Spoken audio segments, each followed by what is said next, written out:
phosphorus, oh, light of my life, fire of my loins, my sin, my soul. This all kicked off over 4 billion years ago.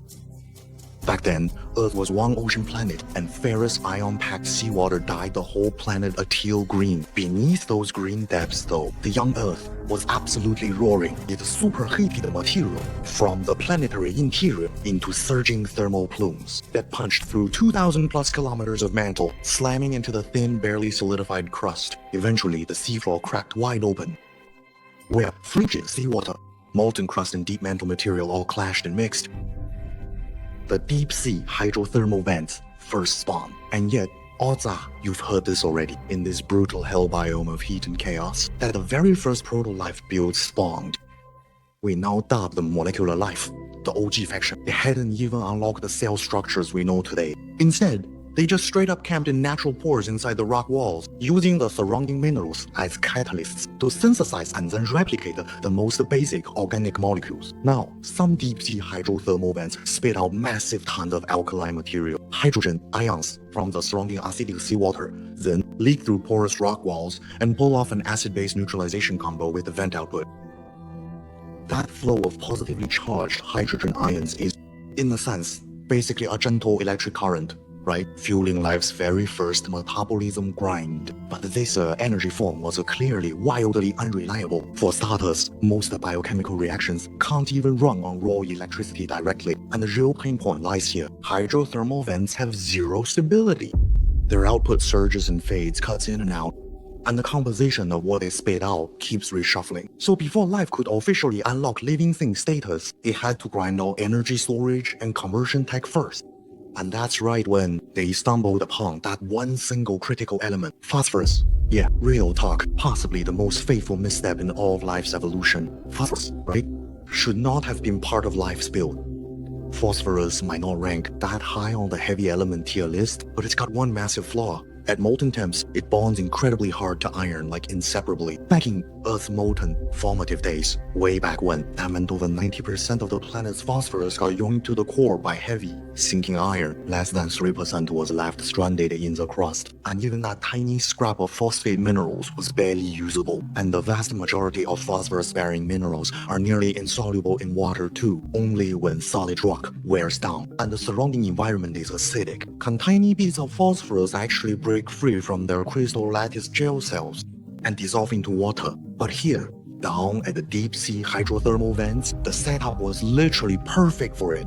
Churning volcanic activity continuously hauls deep-buried phosphorus up toward the surface layers, where it instantly solidifies into porous, spongy rock. And that exposed rock then gets easily eaten away by the acidic seawater, unlocking a steady and reliable supply of abundant free phosphorus, or, to be more precise, free phosphate ions. Even better, when phosphate ions concentrate on the right acidity, the right temperature, and the right salinity, they actually fuse together into what we call pyrophosphate compounds. These are way more interesting than they sound.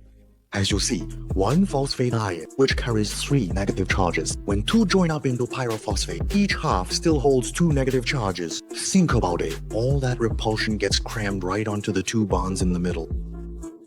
Those bonds are strained, ridiculously strained, so even a tiny shift in pH, a splash of heat, or even a little mechanical nudge is enough to snap those bonds clean. The 2 phosphate halves then go flying apart under all that built-up electrical repulsion, delivering a powerful kick at the molecular level. That's exactly what that central link in the pyrophosphate. It counts as a high-energy phosphate bond, and this was the perfect power-up for early life. See, right? Basically every life mechanic runs on shapeshifts in big complex molecules like proteins. Now, pyrophosphate is small enough to fit to slot right inside protein builds, and the energy released when it pops is absolutely more than enough to trigger those critical shape changes. Back in those primordial days, in the deep-sea hydrothermal vent rock walls, literally no other molecule pulled off this combo this clean. And just like that, phosphorus got added to life's machinery. Through early rounds of natural selection, those molecular life forms in the rocks unlocked the ability to bank hydrogen ion flow as pyrophosphate, then spend that pyrophosphate to power all of their biological macromolecule abilities. The catch though? Pyrophosphate is tricky to synthesize. It's pretty unstable, and its uniform negative charge makes it hard to grab. So later on, molecular life reworked it into what we know as adenosine triphosphate, or ATP, the one from biology class. Its negative charges are spread out, which nerfs the high-energy bond output a little, but makes the whole molecule far more stable. Plus, the adenosine part is one of life's most common small organic molecules, so proteins and other biomolecules can easily lock onto and haul it around. Believe it or not, even now, every single cell in our bodies still grinds out ATP using that same ancient hydrogen ion flow power, and that ATP is what powers nearly all of our biological macromolecules and their functions. But life didn't stop there. Not even close. We still have zero clue why. Maybe the deep-sea hydrothermal vent spawn point, where our ancestors first emerged, was stacked with phosphorus loot, but those early molecular life forms went absolutely all in. They built their entire genetic material out of phosphate. Yeah, you heard it right. The DNA and RNA that everyone knows about, anyone with a grasp of these molecules, knows that their core backbone is pure phosphate, start to finish. Not even half. When molecular life unlocked the cellular life upgrade, they went ahead and built their cell membranes out of phosphate-bearing lipids, too better known to us as phospholipids. That's how it played out. Phosphorus wrapped up the whole system, carried the genetic code, and powered every metabolic process. It became life's ultimate counter to the entropy debuff, hands down, and finally let life break out of the hydrothermal vent cage and unlock open ocean free roam. But right at that exact moment, phosphorus just straight up gone. Yep, exactly like what I said. Earth hates phosphorus. In seawater, it keeps forming all kinds of insoluble phosphate compounds, sinking to the ocean floor for early life out of the vent spawn zone, especially ones that pushed into shallows. This dumped them into a deadly phosphorus famine they couldn't escape. Making matters worse, by now, phosphorus was already hardwired into the most widely consumed biological components across the board. Zero chance our ancestors could pull off an extreme conservation play, the same hack they later managed to nail for iron.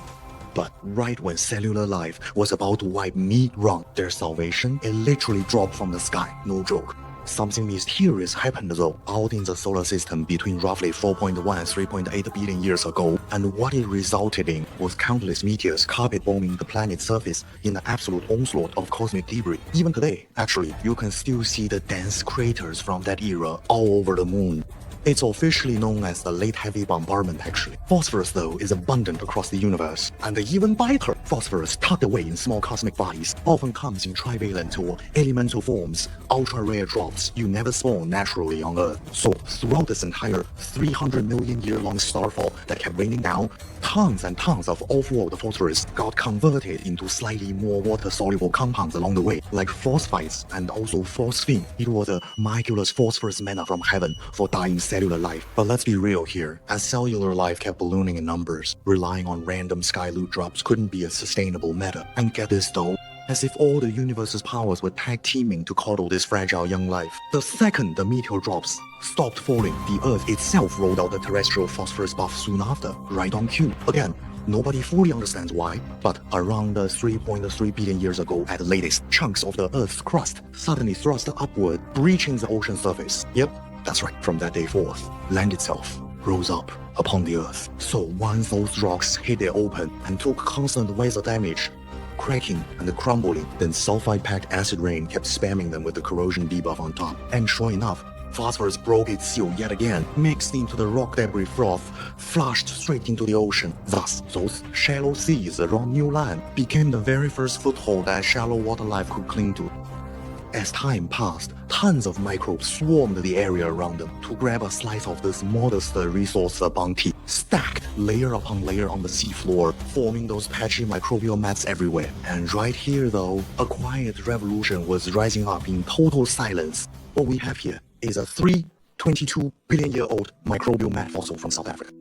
On mats from this era, if you look closely, you'll often spot these pointy, tiny volcano-like structures. You see the exact same design even today, like in these mats that are built by filamentous cyanobacteria, for example. Exactly, those little peaks are propped up by tiny oxygen bubbles, the byproduct of cyanobacteria's daily photosynthesis grind. In fact, if you zoom in on this, you can still see The tiny cavities that were left behind by those three 22-billion-year-old bubbles, they've since been filled with quartz crystals over endless geologic patches, locking that single tiny bubble in place as a permanent billion-year-old collectible for us to find. That's why scientists figure that around this point, cyanobacteria, or possibly even earlier photosynthesizers before them, had already used porphyrin molecules along with magnesium to craft the very first oxygenic photosynthesis system ever.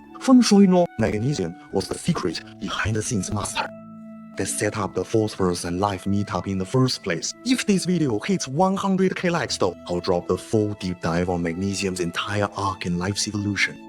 Back to lore, the earliest cyanobacteria were glued to the sandy seafloor, basically couldn't move an inch. They had no choice but to stack on their ancestors' corpses and metabolic trash, generation after generation, climbing higher and higher toward the surface, just to snag a bit more phosphorus.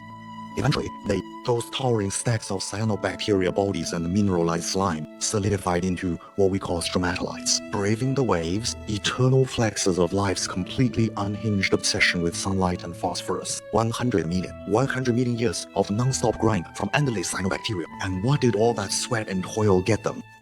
Literally zero progress whatsoever. Nothing. On the macro scale though, microbial mats and stromatolites saw basically zero net growth at all. Cyanobacteria were trapped in a weird situation. Acid rain kept spamming, but the phosphorus stopped accumulating. Turns out, acid rain does leach phosphorus out of rocks, but it also unlocks though calcium, magnesium, ferrous ions and more. Once the acidity drops, those positively charged metal ions, especially those ferrous ions, they recomplex with the phosphate ions in water. Then the whole clump gets glued tight to clay particles, sinks to the seabed, and reseals all that precious phosphorus away. Only a tiny sliver of phosphorus ever slips through, leaving life just barely enough to scrape by. As shallow water life kept on expanding further, biological demand and land-based supply quickly reached a new equilibrium. Not a single extra drop of phosphorus was left to fund any more territory pushes out. That it?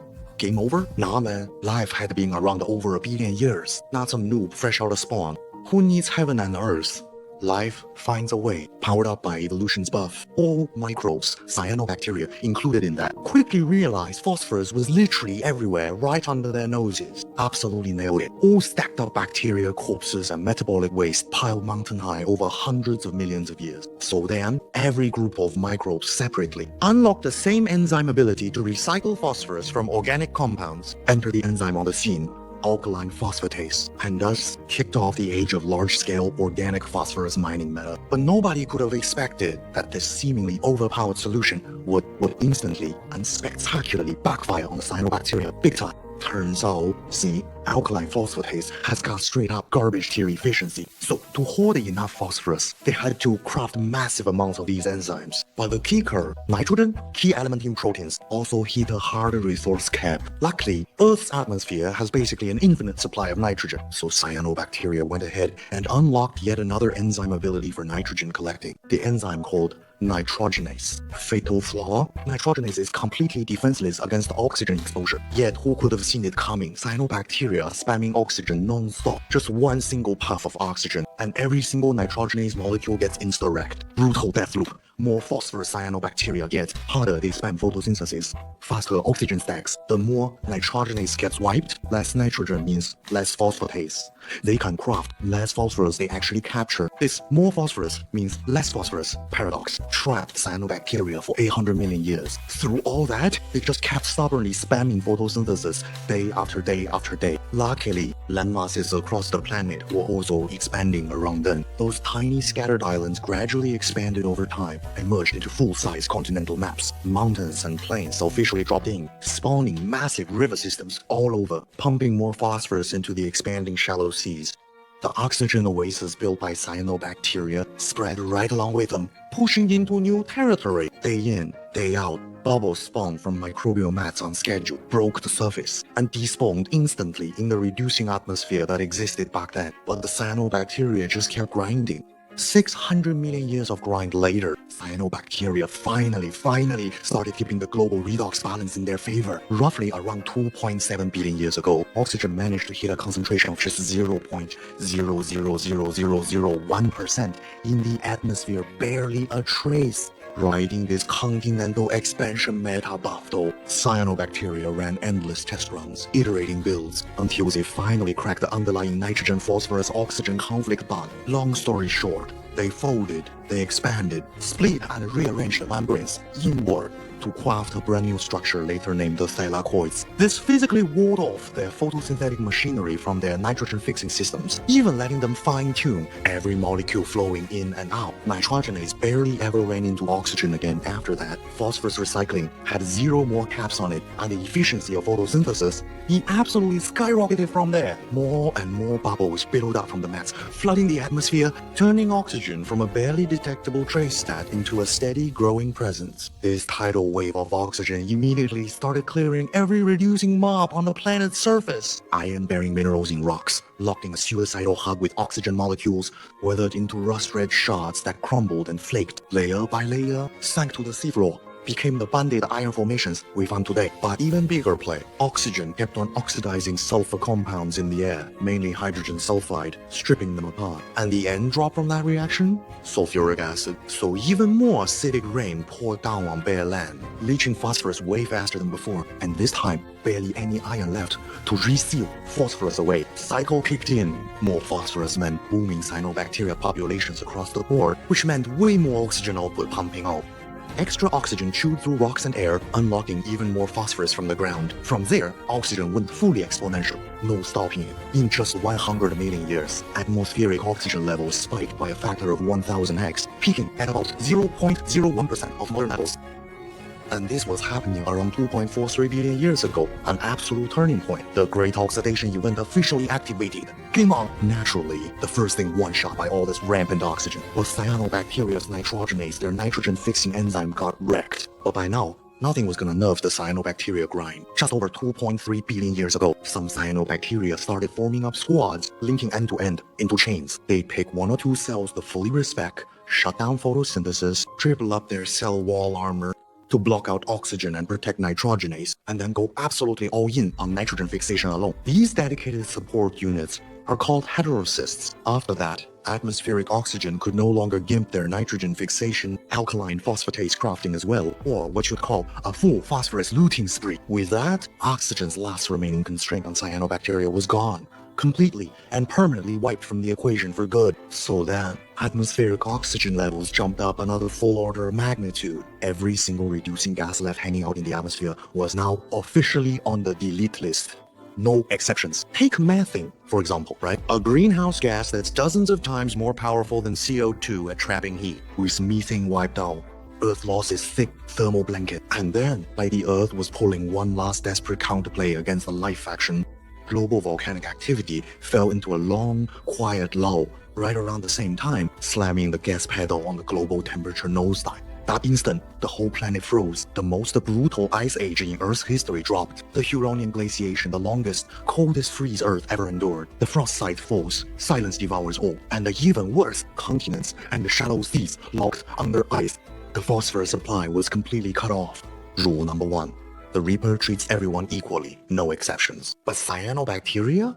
They're just a little more equal than the others. These sunlight mains, these photosynthesis specialists, couldn't just camp out at hydrothermal vent safe zones like the rest of life could. Most had to tangle the ice apocalypse head-on in shallow seas. And yet, somehow, they still pull through, climbing out from mountains of their own fallen teammates, building on top of their earlier heterocyst upgrade. Some cyanobacteria crank cell wall thickness higher, stacked their inventories full of antifreeze items and nutrient rations, and evolved into Agne's tough, dormant survival stores that were specifically built to survive the deep freeze. Luckily for them, the Huronian glaciation wasn't a permanent freeze. Every few years, in scattered pockets around the globe, sunlight would leak through cracks in the ice sheet. Those brief windows let cyanobacteria jolt awake from hibernation, cram in a quick photosynthesis grind, and loot phosphorus from all the nearby corpse drops. Though they were living like ghouls, cyanobacteria's sacred embers somehow outlasted total oblivion. And so, atmospheric oxygen levels, they never once dropped below that critical 1 in 10 million threshold the entire time. And finally, after all of that, Earth itself tapped out. Around 2.2 billion years ago, it happened. Volcanoes finally locked back on and rumbled across the frozen wastelands. Massive blasts of heat and seemingly infinite CO2 spewed out from below, announcing that the 300 million year ice age was finally, officially expiring. Melting ice sheets retreated in full force from every continent, grinding the stone into dust, dumping all the phosphorus owed to the surface for eons.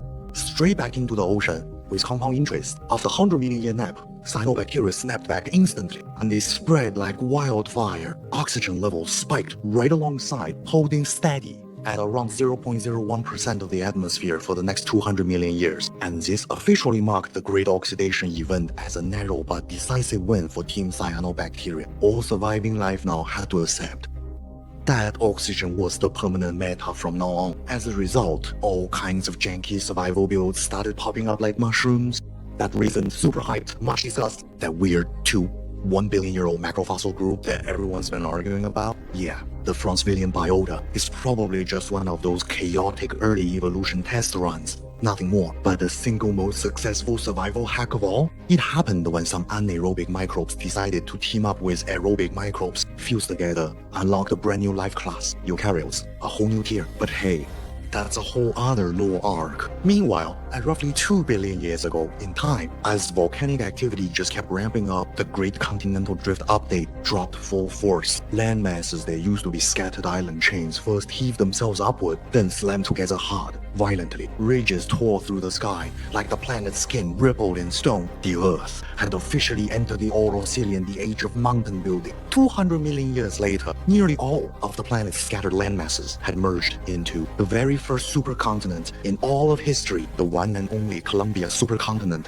was born. Across this vast supercontinent stretched out unprecedented massive mountain ranges and giant river systems. Phosphorus surged forth in relentless torrents, and all along the supercontinent's endless, winding coastline, cyanobacteria absolutely blew up in numbers like never before, and may have even unlocked the first macroscopic, naked eye visible photosynthesizer, the first you could actually see. But the real big play? The new eukaryote faction took one look at cyanobacteria's overpowered photosynthesis stats and pulled the same fusion hack from mitochondria. They turned cyanobacteria into yet another exclusive organelle for themselves, the chloroplast, their own built-in solar panel. The descendants of this merge would later become red algae, green algae, plants, and the rest. And then, nothing. Like someone hit the global pause button on everything. Let's be real here. Phosphorus is still an element that gets locked into sediment super easily. Once the supercontinent formed and the life flourished, phosphorus input and consumption in shallow seas quickly hit a hard new equilibrium. No more drama, no more meta shifts, just the same brain-dead grind. Year after year after year, this dead-end stagnation lasted for 4 billion years straight. A whole billion years of nothing, with barely any change to Earth and barely any big evolutionary leaps for life. That's exactly why geologists officially named this whole stretch the boring billion. But here's the real key. Once molecular biology blew up, everyone finally clued in that climates and continents can formate in, but evolution never ever clocks out through that entire boring GuCangLong glass phase. Cyanobacteria were quietly grinding out some secret broken tech under everyone's nose. First off, some cyanobacteria strains unlocked a brand new enzyme, an enzyme called a CP lyase, letting them squeeze way more phosphorus out of corpse drops and metabolic trash than before. Building on that, tons of cyanobacteria learned to stack lipid reserves inside their cells, letting them float from seafloor, microbial mat, spawn points to the surface. Combine that with S-tier phosphorus recycling, and they could drift far into open ocean, way past the coastline. If you had been orbiting Earth back then, you'd have seen these streaks of grain spreading, bleeding out from the supercontinent's edges into the sea across the tropics and subtropics. By 1 billion years ago, cyanobacteria had basically claimed the entire upper 150 meters of mid and low-latitude oceans as their own personal turf. They wait in tectonic time, waiting for the next chance to rewrite the world. And then finally, around 900 million years ago, a fresh wave of volcanic activity tore massive rifts straight through the supercontinent. Coastlines got a massive range expansion buff instantly. Phosphorus deposits stuck in low-lying land zones, trapped with no water flow to carry them, all got unlocked at once, dumping a short but absolutely insane phosphorus spike right into the oceans. So much that a decent chunk drifted to the open ocean before it could despawn into sediment. More than enough. After hundreds of millions of years of evolution grind, those open ocean cyanobacteria mains had min-maxed their phosphorus efficiency to a state of absolute Flawless perfection. That little phosphorus bonus was all it took, was all they needed to completely pop off. Bam! Like that, basically every non-polar ocean got painted murky green by cyanobacteria overnight. Pair that with eukaryotic algae grinding on seafloor. Oxygen levels spiked 100-fold in 300 million years, finally breaking through that critical 1% atmospheric concentration milestone. This is what's known as the Neoproterozoic oxygenation event. At oxygen levels this high, even methane, spewed out by microbes and volcanoes, could barely stay in the atmosphere for more than a second. And the real killer, cyanobacteria, straight up drained almost all the CO2 out of the system, raw fuel for photosynthesis. And yeah, volcanoes were still super active this whole time, but after billions of years of power creep, the geological faction was straight up outmatched by the life faction, at that point completely and utterly outclassed. And so, winter returned once again, unstoppable, inevitable, as devastating as ever, in what's now officially dubbed Snowball Earth. But oddly enough, this exact counterplay from the Earth faction stopped Snowball Earth from wiping life off the map like the Huronian glaciation nearly did. The whole time, a few ice-free ocean safe zones stayed online, in low latitudes near the equator, keeping photosynthesis alive and kicking the whole time. Turns out this ice age patch didn't nerf life into oblivion, it actually buffed life into overdrive. So much so that oxygen kept climbing for the entire duration of the Snowball Earth run. But history still pulled its classic callback trick today. If you look all around the world, geologists have noticed that rock layers from 740 to 590 million years ago just vanished. It is as if Earth intentionally wiped all the geologic save data from that entire stretch. This massive gap is called a great unconformity. One theory says, because of Snowball Earth and the smaller ice events before it, sediment barely had a chance to stack up under all that ice. Then I thought, glaciers acting like giant geological files ground away whatever little sediment it managed to remain. This take's still up for debate, but one thing's locked. When Snowball Earth ended roughly 660 million years ago, the oceans got deluged with another massive phosphorus wave. Over tens of millions of years, oxygen levels blew past all previous records, peaking at nearly 9% of what we see at modern levels. Riding this power spike, an entirely new group called animals officially stepped onto the evolutionary stage. This landmark event is known as the Avalon Explosion. From that point on, the Earth underwent tremendous changes, but far from the end.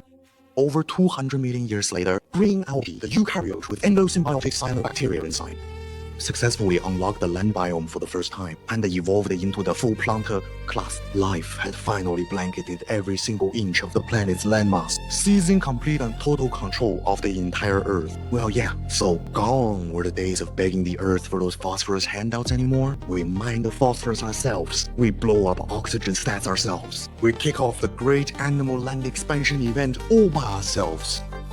Earth had finally become the bizarre, chaotic planet we're all familiar with.